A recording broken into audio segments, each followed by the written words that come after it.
In this next activity, which is student handout 6, the civil service in ancient China, you will learn about the civil service in Han China.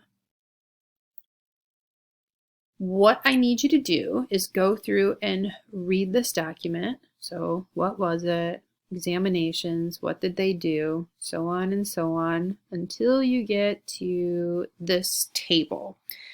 When you get to this table, you are going to complete this 3-2-1 reading exercise. So 3 things that you think are important to know about civil service in China, 2 things that surprised you about it, and then 1 question that you still have.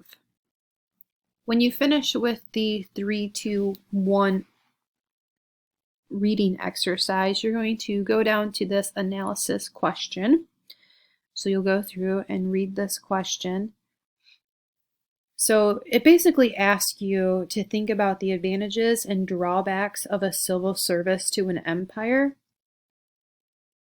So it would be helpful for you to think about maybe that these civil servants represented a potential threat to imperial power. So you have an educated class of elites with some power.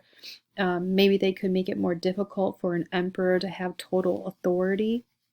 So think about what benefits might a civil service provide to a growing empire? What threats might arise from the establishment of an educated class of elites with some power? Who might be threatened and why? When you have finished with this, save it, close it, but don't turn it in.